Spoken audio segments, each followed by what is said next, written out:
Okay, in this video, we will talk about idioms that have the word arm in it. All the idioms that are written on the board have arm in them. The first one says, welcome with open arms. You must have come across sentences when the communicator or the speaker says, I welcome you all with my open arms. School में भी colleges में भी जब जाते थे first day होता था तो फर्स्ट डे ऑफ एडमिशन होता था even after when students spend their summer vacation and they go to school, so what does the teacher say? The teacher says, I welcome you with my open arms. है ना? तो जब आप किसी के आने से, है ना, चाहे वो आपका घर हो, चाहे वो स्कूल हो, चाहे वो कोई इंस्टीट्यूशन हो, when you are happy and you kind of give warm welcome to your guests, to your students, in that case we use this phrase, a warm welcome, या welcome with open arms. I welcome you with open arms. ठीक है? तो इसका मतलब है idiom का, when you give warm welcome to your friends,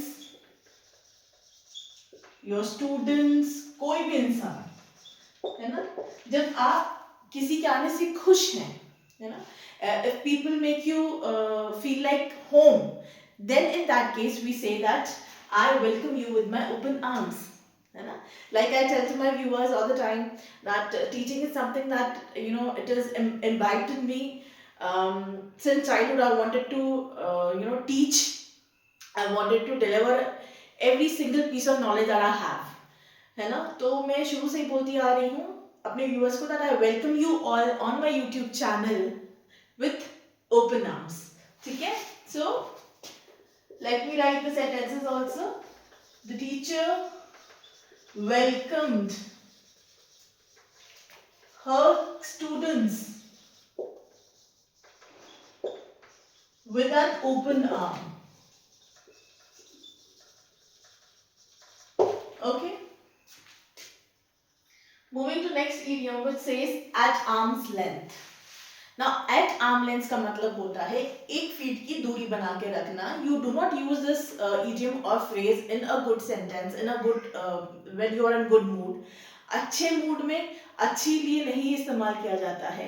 simple शब्दों में अगर आप समझें तो अगर मैं बोलूँ, if you are saying at arm length, that means you want to create a distance or you want to stay away from a person at arm's length, है ना. आप किसी व्यक्ति से दूरी बनाना चाहते हो.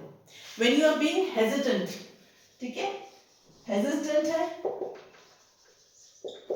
and you want to you don't want any closeness, आप नहीं चाहते कि उस व्यक्ति से आपके तालमेल बढ़े, बातचीत बढ़े.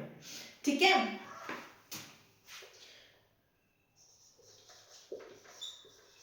You don't want to become friendly with that person. Example देके समझाओ. Rahul wanted to be friends with Richa, but she maintained an arm's length with Rahul. कि राहुल नाम का व्यक्ति है, वो रिचा से फ्रेंडशिप करना चाहता था. He wanted to know more about Richa, but Richa XYZ reason की वजह से उसने दूरी बना के रख ली. बोलते ना, you should the people who are toxic in your life, you should stay away for almost an arm length from such people, है ना. उन लोगों से दूरी बना के रखनी चाहिए. वही वाला idiom है ये.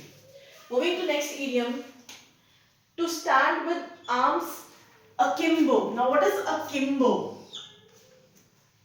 Now this idiom has to do with the body.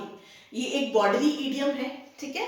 If a person stands like this with elbows pointing outwards and placing the hand on the waist or on the hips, ठीक है. अब अगर कोई व्यक्ति ऐसे खड़ा होता है ना, तब आप समझ जाइए that the person is standing with arms akimbo. And when do we stand like this?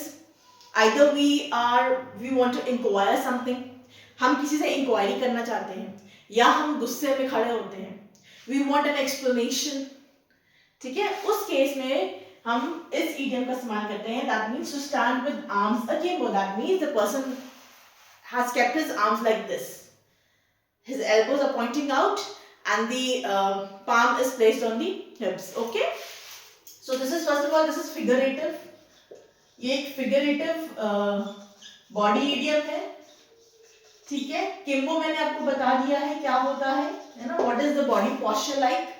Kimbho statement देके बताती हूँ, अगर इसका एग्जांपल मैं दूं, I stood with arms akimbo when I saw my entire kitchen in mess.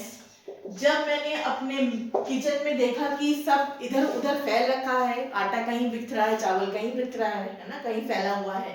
So I stood with arms akimbo. And also, when you want explanation, I often do it with my kids. कुछ गलती हो जाती है या कुछ explanation चाहते हैं तो हम एक होता है ना, this is a body posture, कि you are at a dictatorship stage, है ना, कि आप चाह रहे हैं सामने वाला एक्सप्लेन करे आपको कि ये गड़बड़ क्यों हुआ या क्या रीजन था, है ना. So this idiom is all about that. Moving to a right arm.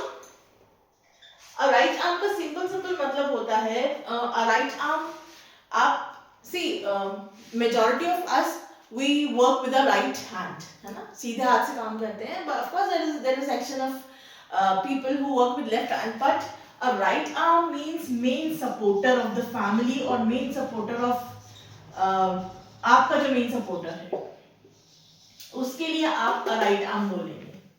या आपने सुना होगा idiom that he is my 3 AM friend. Reporters generally ask, it from the celebrities, who is your 3 AM friend, है ना.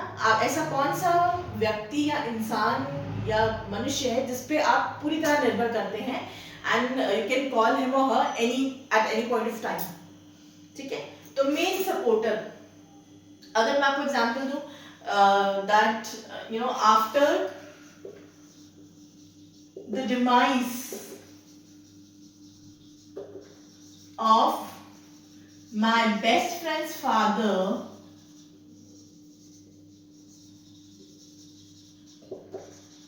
his elder brother became the right arm of the family.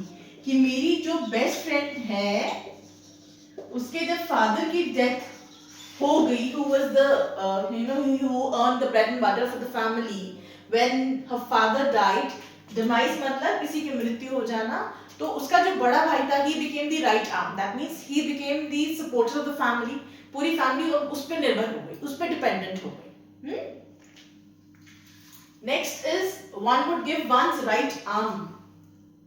अब literal meaning है, दो तरह का meaning है इसका. Literal meaning तो ये है कि आप किसी के लिए अपना राइट हैंड दे रहे हैं. ये बताता है कि when you are sacrificing, ठीक है, ये सैक्रिफाइस दर्शाता है. आज के जमाने में कोई भी किसी के लिए इतना नहीं करता है ना.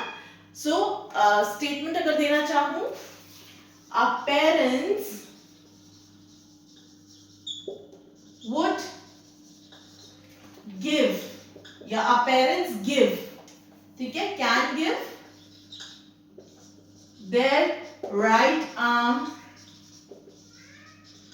for the betterment of their children.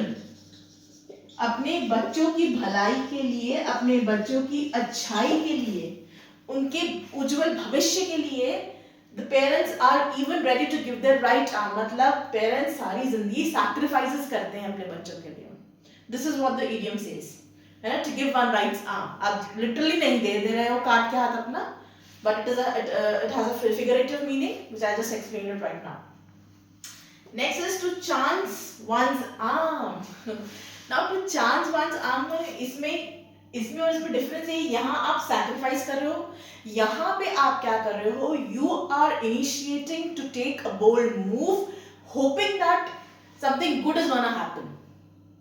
ठीक है, देखिए, you first of all you take bold move, है ना, hoping about good thing. जैसे अगर मैं आपको एग्जाम्पल दूं, that I chanced my arm, okay, by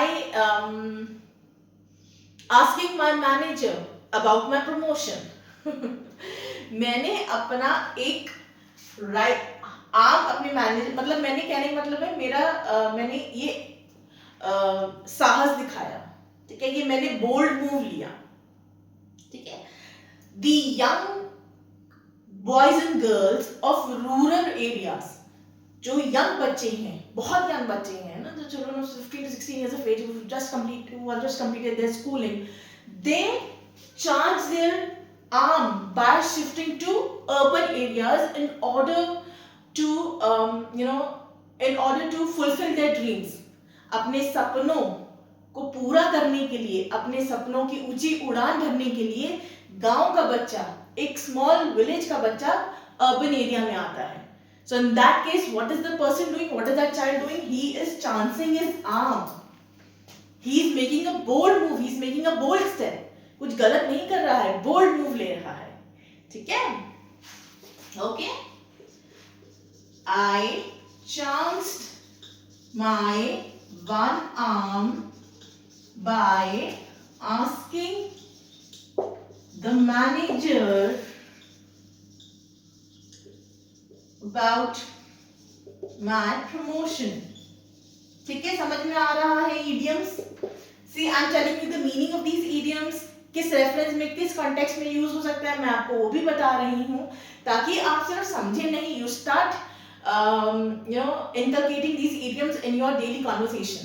जब तक आप प्रैक्टिस में नहीं लेके आएंगे, सिर्फ वीडियो देख लेने से, इसका मतलब समझ लेने से कुछ नहीं होगा, है ना. यू हैव टू, बोलते हैं ना, थ्योरी के साथ साथ प्रैक्टिकल भी करना जरूरी है, वही यहाँ पे भी एप्लीकेबल है. Coming to the last, second last idiom, with one arm tied behind one's back. Now this, the meaning, if you read it, you will automatically you will understand that one arm is tied behind the back. And this idiom, originally it was taken from the sport of boxing, जहाँ पे एक हाथ पीछे बांध दिया जाता था, कोई स्पोर्ट होता होगा बॉक्सिंग का, ठीक है. लेकिन यहाँ पे when do we use this idiom in a daily conversation, practical basis पे इसको कब इस्तेमाल करते हैं?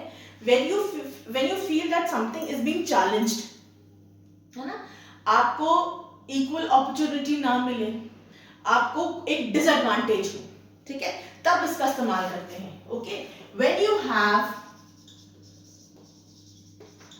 disadvantage, in that case we use this idiom. If I give you an example, then things will get clear, much more clear. With one arm tied behind one's back का अगर मैं आपको example दूँ, that playing World Cup without Virat Kohli is like tying the arm behind one's back. क्या world cup में उतर रहे हैं, मैच खेलने जा रहे हैं, लेकिन one of your best players Virat Kohli is not in the team, है ना, किसी भी रीजन की वजह से नहीं है. ये मैं एक एग्जांपल दे रही हूँ. तो ये क्या है, एक तरह का ये आपका डिसएडवांटेज है, ठीक है. जीतने के चांसेस बहुत कम है, हर चीज का डिसएडवांटेज है. So therefore it is like that one arm has been tied behind the back, ठीक है.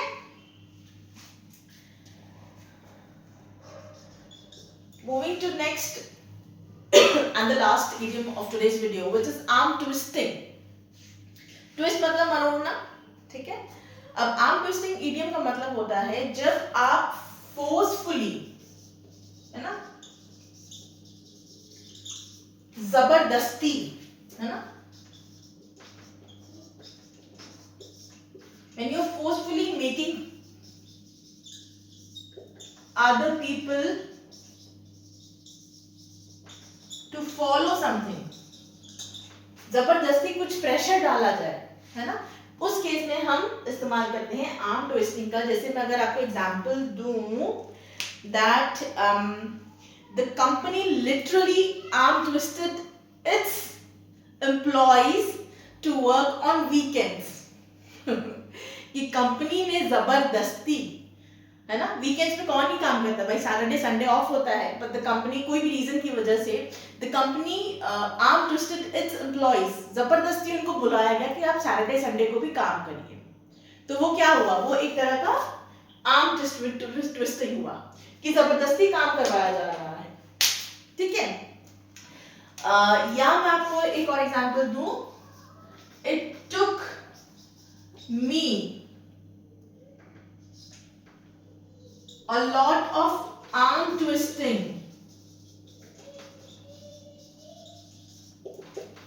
to meet my friend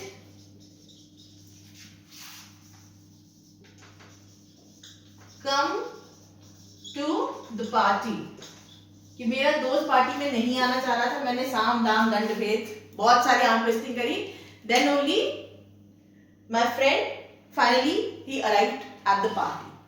So these were the idioms that were on please start, do not only watch my videos, पढ़िए, screenshot ले लीजिए, है ना। जब आप video देख लेते हैं, आपने पूरी वीडियो शुरू से लेकर आखिरी तक देख ली, आपने एक चीज समझ ली, है ना, मैं साइड में हो जाती हूँ, आप एक स्क्रीनशॉट ले लीजिए। और डेफिनेटली हमारी लाइफ में, डे टू डे लाइफ में ऐसे इंस्टेंसेस आते हैं, ऐसी सिचुएशंस आती हैं कि आप इन इडियम्स को इनकलकेट कर सकते हैं, इनको यूज कर सकते हैं, है ना। कोशिश करेंगे तभी सीखेंगे, बिना कोशिश करे कुछ नहीं होगा, ठीक है। Thank you for watching and being with me.